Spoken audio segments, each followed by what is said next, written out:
Well, welcome to the journey. My name is Kevin Polkey, and I am the host of the journey. And today we have a special guest, Heather Hackman.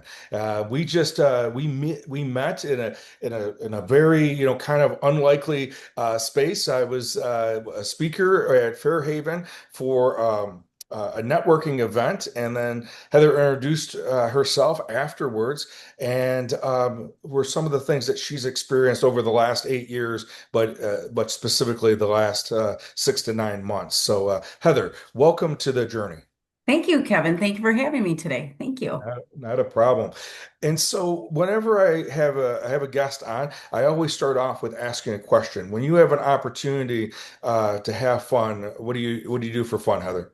Oh, wow. What do we don't do is the question. My husband and I are very active. We love to kayak. We love hiking. We love any outdoor activities, biking, kayaking, working out together. I have two children that are lovely that keep me entertained and going nonstop. They're grown. One just graduated and another one's still in high school. So keeping busy as a mom. I also am getting ready in the Rockford community. I love everything about the Rockford. I'm getting ready to open up a venue on the south side of Rockford with my friend and I. I was part of that journey, so we'll be opening up that new wedding venue come August here in the south side of Rockford. I'm a weddings coordinator. I'm a wedding event coordinator. I worked for a lot of local places here in Rockford, along with my full-time job as a healthcare administrator, working in like skilled nursing, long-term care, assisted living facilities. Okay. Well, t tell us a little bit about the venue that you're going to be opening up with your friend. Yeah, tell us a little bit about that. Yeah, I'm actually going to be he'll be opening it and doing it, and I'll be running the venue as the event coordinator. So it was previously known as the Rockford Lithuanian Club. I sat on the board and worked there as a bartender. And unfortunately, as we know, private clubs kind of drift away. And I seen that going away and knowing we had a great opportunity coming aboard here on the south side of Rockford in the years to come of Rockford. So I jokingly asked my friend that I thought he should open it. So right now they're actively renovating it right now as we speak, actually. So come August, it'll be open for quinceañeras, weddings, baby showers, memorials. And it'll be the Rockford Lithuanian Club, now turned into the Copper Lantern. Copper Lantern. Okay, nice. And Yes. like I said, mentioned, I was just at a wedding this past weekend of good friends of ours, and we, every year we do an annual event with our Shatter Our Silence, and this year being our 10-year anniversary, and so the need for more venues is definitely is something that the Rockford area needs, and so it's good to hear that you guys are renovating and resurrecting Yeah. that club. Absolutely, I agree. It'll be great. Yes. So, Heather, so tell us a little bit about yourself. Are you from the Rockford area I or? am. I am. I'm actually born and raised in Rockford until I moved to Belvedere in fourth grade, and then I grew up in Belvedere, graduated Belvedere. So I'm a Rockford native now. I love everything about the 815. We have wonderful things in our community. So I'm a person that loves to go around and just promote in every direction and every walk of life, from the west side to the south side to the east side to the north side. What can we do as a community to join and have the diversity? So it's a wonderful opportunity to be here and just love it and show people that show actively people being out in the community and showing what the great things we have. Yeah, I agree with you 100%. I think it's pretty common, when people are from somewhere, they go through this phase where they kind of dog, where like somewhere else is better, like that grass Yes. greener somewhere else. But I know for myself, I am extremely grateful that, really with the prompting of my wife, Diane, she really wanted to stay in the area for family. And I'm really glad we made that decision, 35 years ago. And it made, and not only is Rockford our home, but it has been a place where we've invested and the community has invested back with us as well. So I'm extremely grateful as you are. And that's what I was going to say with you, Kevin. Just knowing you in the community, knowing your name, we've never met, but I've known of you, the great things that you've done for our community, the wonderful past that you've, thank goodness, people like you have stayed here to walk that journey with us here. Yes. Well, thank you. And it's been just like how we met that particular day to be able to speak that day, get to meet some people I had known from before, but then meet some new people like yourself. And Yeah, very fortunate how supportive the community as a whole has been for me and for the work that we're trying to do. I agree. I'm with you. So, so outdoor activities has been something that you enjoy doing, investing in the community, supporting different organizations and different movements within the community. It sounds like a huge part of who you are, but unfortunately on the downside, you've experienced some losses. And as you mentioned, some losses over the last 8 years specifically. So why don't you kind of just bring us, kind of up to speed about some of the things that you and your family have experienced. Sure. I've been fortunate enough to have an extended family. My grandmother was like my second mom, including my great aunts. My mom was a single mother, so my great aunts and my grandma always jumped in to help my mother. She worked three jobs to maintain my sister and I as a single mom. That's hard. So unfortunately, I've lost since 2014, I've lost six major people in my life, literally as they passed in my arms and my hands. They've all passed of cancer. And then my sister and I lost one of my sister's best friends to COVID, and we were right by his side the entire time for 57 days passing of COVID. So that experience alone since 2014 of my grandmother and my two aunts, along with my stepfather, that journey has just been more recent. So death is nothing new to me, unfortunately. It's come to now, I feel like I've been given this gift to be able to be the light to my family, to understand the process of the grievance. I remember once when I lost my grandma at the age of 9, and I was incredibly close to her. They actually were the second migrants of the south side of Rockford. My grandmother and I were so close. I was the age of 9 years old, and then my grandfather, until I was 29, he was with us. And that was the first time at the age of 29 is really when the trauma of losing someone really hit hard, of understanding why would he go so soon, and not understanding that until you're older. At 9, you couldn't understand as much, but then when you grow and you have that relationship with your grandfather, that's when it really was like, wow, this is really incredibly hard to walk on a daily or understand or do your everyday activities. But more recently, getting through that, and I'll never forget my father at the age of 9 when he came to tell my sister and I about the passing of our grandmother. He always said this, and it kept really close to my heart. God picks people like we pick flowers. They take the best first. And it stuck with me for a lifetime. At 9 years old, for me now almost at 50, to remember that and really like, wow, that is the truth. So that's why the good go first, maybe you could say in some ways. Um, but the last 8 months has really been, really now been the trying times because now when my children are involved, where it hits differently of grief and understanding for your children, and then the loss of losing a parent, and then the loss of the spouse being left behind. How do we maneuver and understand that part?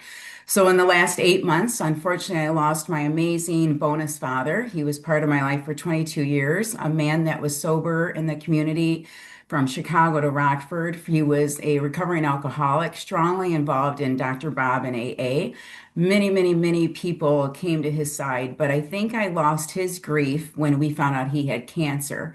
So the year and a half before he died is when my grieving started, of knowing the process that we were going down, that was not going to be a long journey. So the day that he died, you don't have that grievance maybe with you like you do as a loss of a sudden loss because you've already grieved that a year and a half of the process of his loss. So Tobin was a wonderful man. I lost him in October. And then just 5 weeks later, my aunt, that was like my second mother, I lost her to lung cancer in my arms. 5 weeks, just 5 short weeks of finding out she had stage 4 lung cancer. No children, no husband. I took care of her, my sister and I full time. And then just more recently, since May 1st, unfortunately, the sudden loss and the suicide death of my brother-in-law. And that's been, I think, the hardest one to hit home because you're never prepared for such a traumatic, trauma, devastating, sad thing. With my aunt and my stepfather, I knew they were going to pass. You just never know when. But unfortunately, when the suicide one and my brother-in-law, that's really where it's like, okay, this is a whole different grieving process. Yeah, and and speaking of your aunt and your second father, Stepfather. right? Yeah, the special man that invested in your life. Um, I think there is that element of, when someone's terminally ill. Mhm. I've talked about this different times about Elizabeth Kubler-Ross, in her famous work about her observations of when people were terminally ill and dying, that were going through, she observed them going through different stages of grieving that they have a terminal illness. And I think similar, as significant others of someone who's terminally ill, we do the same thing. And Yeah. or we can do the same thing. I think sometimes some people get so focused on caregiving that they may be distracted from what's really going on. And then Yes. in other times, um, it doesn't, but there is that element, like you said, that it's unfortunate and it's always too soon. And cancer is a horrible disease that many times changes who people are and what ends up happening. But like you said, there's a there is a preparation aspect of it. So it's different than a sudden loss, like your brother-in-law. Um, Yes. so if you think about the different people since 2014 that have died in your life, and you think of that grieving, how individually for yourself and as a family, what would you reflect back on that? What would you say that you as well as your family, what would you say that you guys did well, and what would you say that you guys improved on over time? Sure. I think we did well in remembering the memories, capturing all the wonderful, amazing times that we've had as family, always knowing that we were there for each other. And at the end of the day, we loved each other, and each person knew how much love and support we were. As you know, families and blended families sometimes just aren't always the best. But at the end, it really is the best because that's what brings you together because you have that bond with that individual person that you're losing that some people will never experience. And we've been lucky enough to be a really good supportive family that I think on our hardest days, that's what brings us through. And knowing that when you stand at the funeral of my stepfather and you have almost 200 to 300 men that he's changed lives for in addiction, he's brought families back together, husbands, wives, children, whatever it may be. That's what holds us together these 8 months through that journey of him not being here, of wow, our Papa did amazing work in the world in the short time he was here. And that's what carries us to be that next best person for those people that we need now to carry on to help or be better. With my aunt, my daughter, my youngest daughter, my youngest daughter, or my children are lucky enough to know their great aunt. So my 17-year-old is incredibly close to her 75-year-old aunt. So the journey of now me having my daughter understand her passing, that's been a hard journey because they're young. The children don't understand like we do as we are older. But again, carrying the memories just when she's having a hard day and wants to cry and remember how much she loved you and she cared for you and she did for you. And thank God you were blessed to have that life with her. So I would have to say the journey, the walking path of having them and being part of the memories is what holds us together. And speaking of your of your second father and the legacy that he left through the 12 steps and through the AA community, is had to be amazing to see as Yeah. well. And then other times we'll have just the same type of impact, but just in a different way, and maybe more, instead of it being as uh, spread out like he did, maybe it is going to be more uh, a depth, not as wide of a net, but a deep net, right? And each person does that a little bit different. Yes, absolutely. I agree. So, and I know this is, it's been a short time period, less than 2 months, of your brother-in-law's passing. And you had mentioned earlier that there was a level of addiction, that was also tied into this. And I think, the hardest thing about suicide is any type of loss that happens either as a result of suicide or homicide or a tragic, some type of accident or something like that, or an illness, as you mentioned, a lot of your family and close network have died from that, traumatic death complicates the grieving process, and suicide seems to be um, even complicated even more for all the given reasons. What have you yeah, what have you guys have been experienced? What have you experienced? Yeah, I think that's the hardest part is seeing my husband. My husband is a recovered alcoholic. He's 10 years sober now. So his brother and him, unfortunately, were alcoholics. And so I've seen Aaron struggle in so many ways throughout the years of the last 11 years of being involved in his life and the ups and downs and the struggles. So the experience has been the hardest, I would say, to see my mother-in-law and my husband to see such a trauma. My husband's never been through a real dramatic trauma like this. Suicide is, you don't want to be part of that, unfortunately. And so I think the hardest part, like you said, Kevin, is like the understanding, the questions, the why, what if we could have done, what if we could have prevented, not understanding or wanting to change it, but things can't be changed now. And so I think just again, making sure that Rusty understands and on those hard days that he's having immediately in the morning and thinking, those steps of how the passing happened. I am just trying to have him cope on. Remember, at the end of the day, the last thing we said to him and the last thing he texted us was, I love you. They both text each other, I love you the night before. So just remembering that the love and the support that he always knew we were there for him, no matter our time, day. Rusty and I were always there at a drop of a dime for him and just trying to just keep replaying that. He knew we loved him. We knew he loved him. And at the end, he passed away with knowing he was loved. And as you said, there unfortunately, I mean, with any type of passing, right? Mm.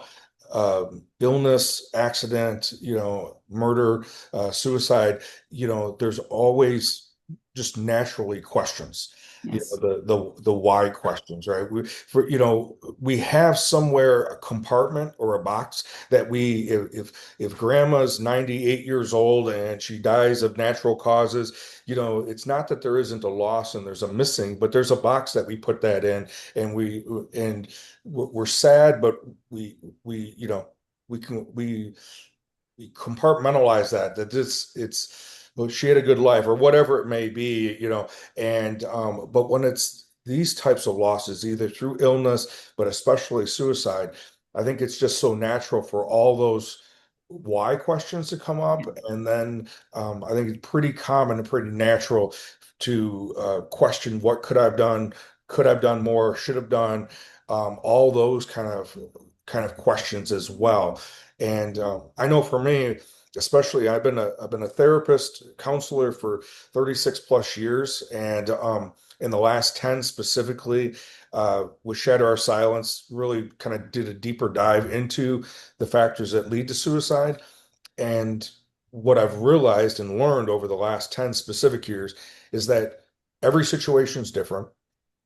Yeah, there are some warning signs sometimes that can, give us an indication, but it's almost always more clear afterwards than Mhm. it is during the time period. Yes. The like kind of like the day after the game, you think about how well you could have coached if you would have known what you know now. And I think, I think that is definitely something that I've really realized over the last 10 years. That part of it.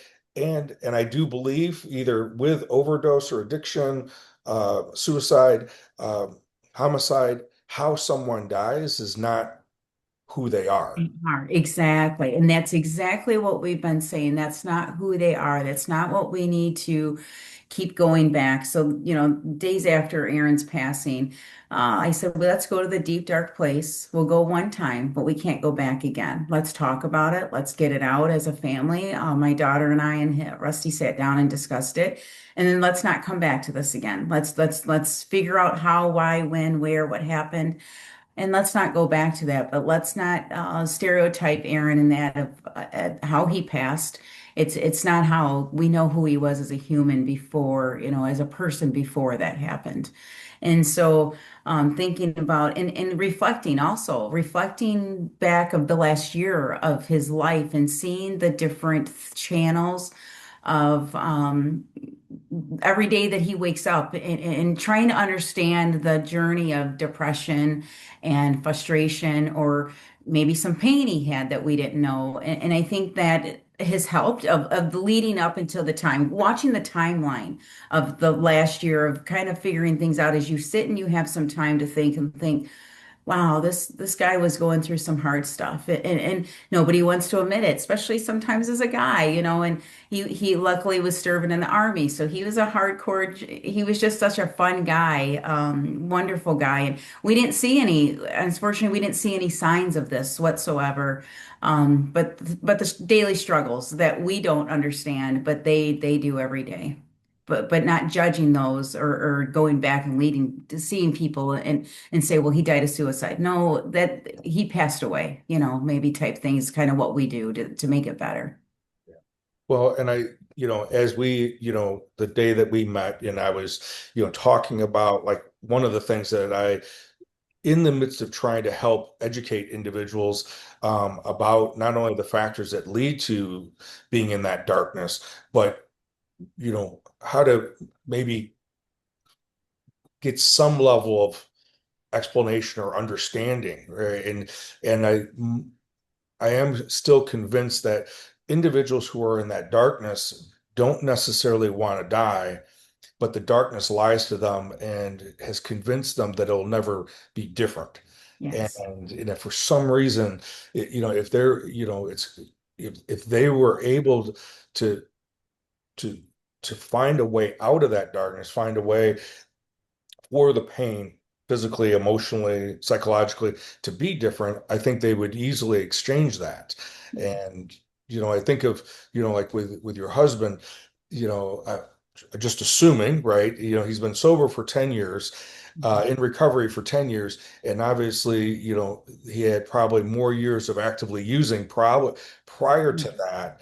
And like many, he probably had a lot of near misses, yes, and probably attempts at stopping, uh, yes, and and then for whatever reasons, a combination of reasons, then this last time that it took, yes, and he's then built one day at a time, now 10 plus years, yes, and so you know no matter how I've been an addiction counselor since 1992, and I can't explain that one either. Why does it take somebody six times in treatment to get it, and another one it only takes once, or they don't yeah. need to go to treatment to get it. They just go to AA or whatever. So yeah, it's pretty interesting of how that works as well.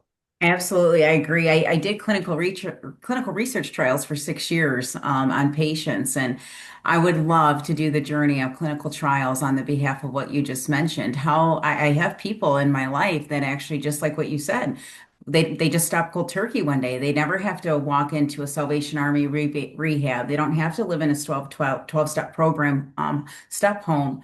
How do they just stop? And so I wish there was more clinical trials and research for patients like that, just to figure out and how do they stop versus ones that, like you said, takes 10 times before they can stop. It is interesting. And I think, again, this is more of a general statement, but I think it probably goes, I think there is more research that we can do, the more information that we can find, to help maybe, as they would say, raise the bottom, educate individuals in raising that bottom so they don't have to go so far down before they turn the corner. But I think at the end of the day, everyone's everyone's life journey is different, Absolutely. just like every woman that has the opportunity to be a mom, their pregnancy is different. we Yes. we know that there's some common milestones, but each time it's a different experience. Even each pregnancy with the same woman is different. And Yes. so, And I think that's probably a descriptor of like of life too. So Yes. we can, I think for me at least, that's why it's easier for me. Joseph Campbell talks about this idea um, that sometimes it is better to bring a story, live in a story, and live life by a story versus having an explanation. That Okay. the idea of living through the lens of a parable of a story versus steps 1, 2, 3, 4 is the explanation of why about why things happen, because I don't think we can simplify life that way, but a metaphor or a parable or a story in which we can then maybe utilize to guide us or inspire us um, may be more helpful. Yeah, that's interesting. Actually, yesterday we went, as Father's Day was yesterday, Sunday, we were lucky enough to go on childhood memory journey. So I asked my husband, what would you like to do today for Father's Day? Rusty lost his father 4 years ago. Actually, it will be this Friday, will be his passing. And so yesterday we did a walk through childhood memory lane. We went to where Rusty grew up in Garden Prairie. They used to call it the swamps, and Aaron and Rusty grew up there, and they loved the swamp, this pond, or it's a creek there in Belvedere. And so as we did this journey, we literally parked off the side of the road in his truck, and he showed me where he grew up. We got to walk the path of where they would jump into the swamps together, and this amazing thing came yesterday, and I think Aaron was strongly there with us, along with Rusty's father, Doug. And we went for a couple hours. We walked through the Funderburg. It's a preservatory out in Belvedere. So just being there and bringing Rusty back to his childhood. So childhood wonderful memories. And he speaks so highly of his childhood. His parents divorced when he was in high school, but the way that him and his two brothers grew up. And I think that's what really is able to help Rusty through that journey, to be able to bring you back to the memories of the childhood of where you guys both grew up together.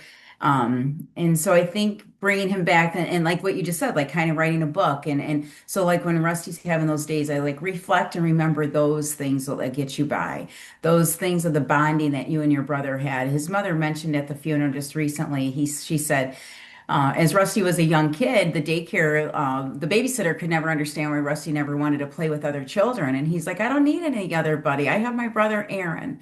And so I said, see, at a young age, you always were there. Rusty was the youngest out of two other brothers, and he was always the baby. But if Rusty's 6'4", he's not a baby. He's a pretty big guy. So just taking that as a young child and taking it as a young boy, and already being the bigger brother to the oldest brother and to the disabled brother.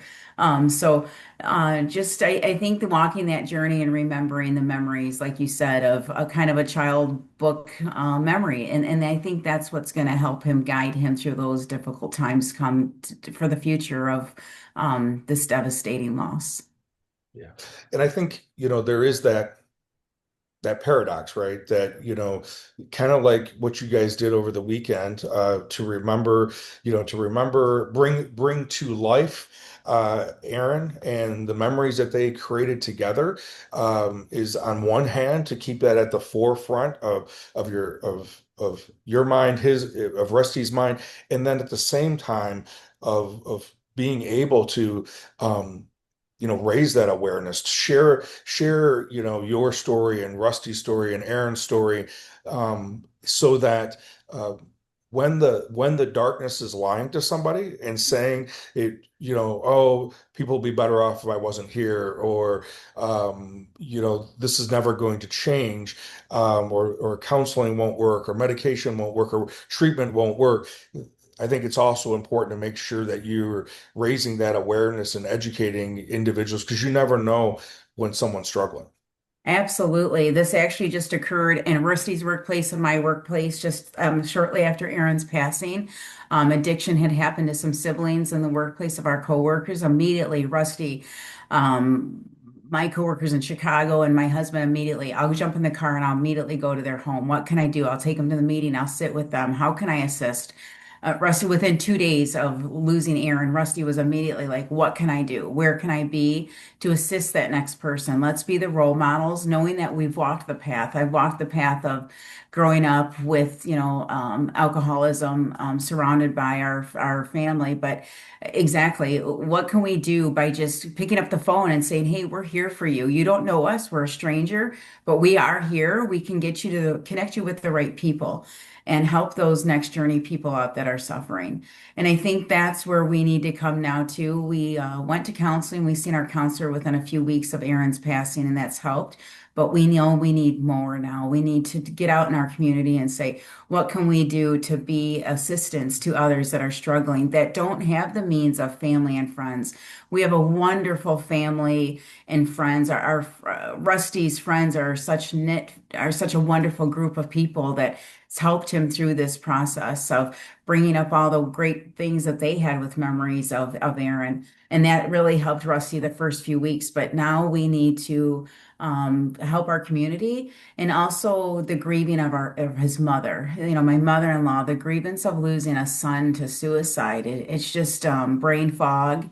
It brings in such a heartache that no one has ever probably experienced until you've gone through it. And just understanding our role now to be supportive to his mother and my mother-in-law also, and his three children that are left behind. How old was Aaron's children? How old is Aaron's children? He has a daughter 21, a daughter 15, and a son 18. Okay. Okay. Yes. That's Yes, hard. It's that's just hard. it's That's just hard. really hard. And then both kids are luckily adopted by my mother-in-law, and the other child is adopted by a cousin.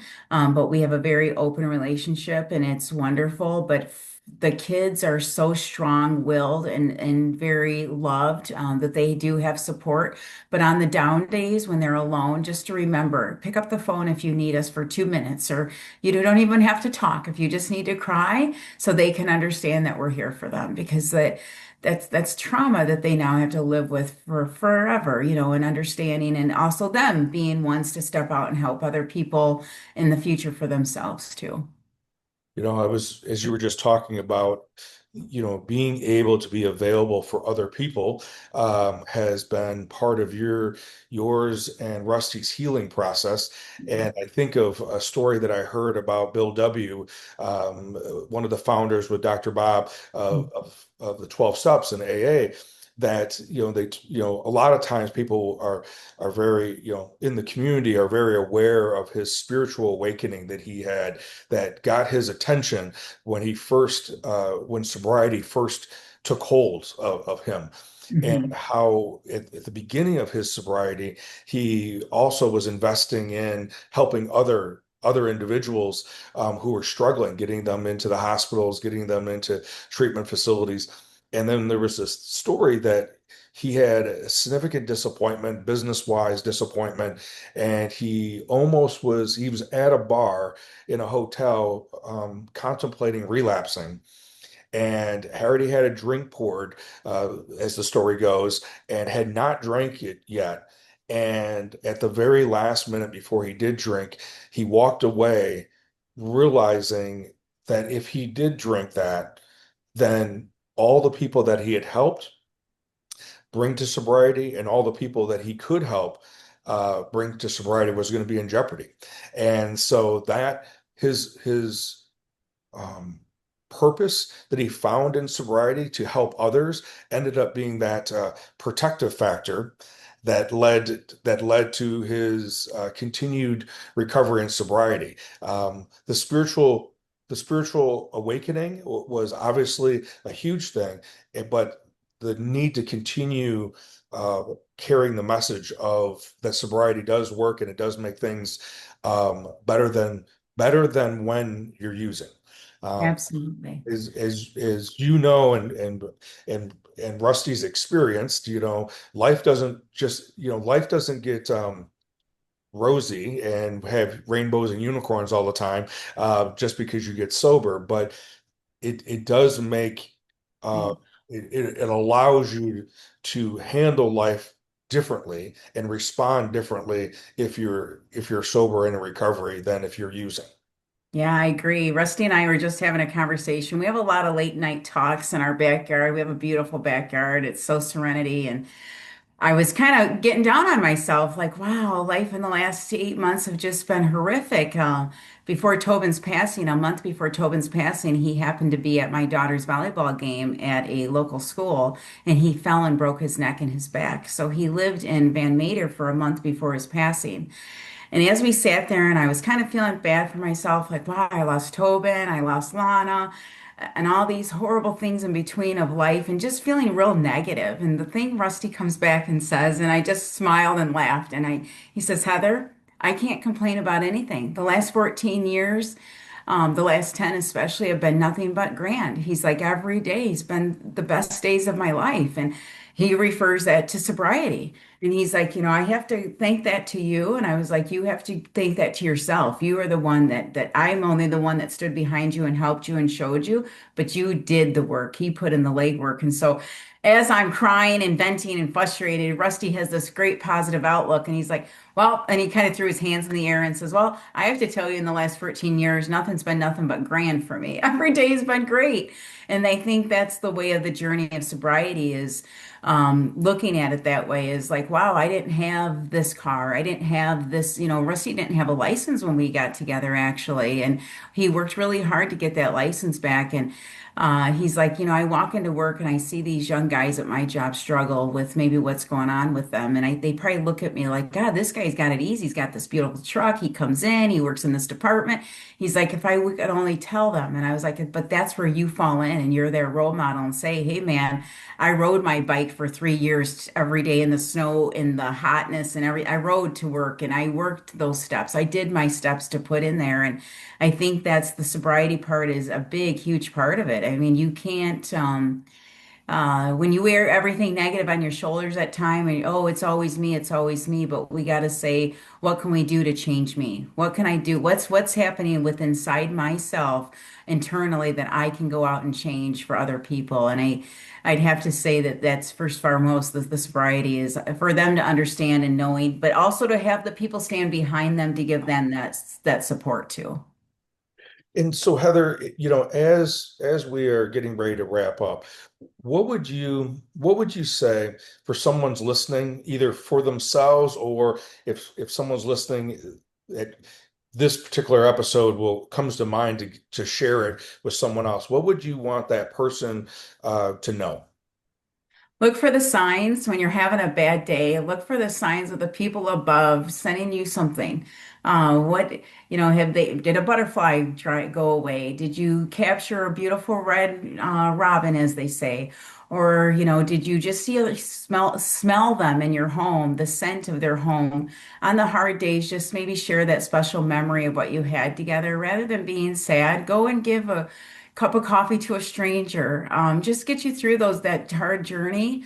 Making sure that you stay busy and especially exercise. I mean, exercise first and foremost. Get outside and experience nature. Put your mind in a different place and do some meditation. Call up an old friend and maybe just talk about anything but maybe the person that's lost. But always at the end, be appreciative and have the memories close to your heart.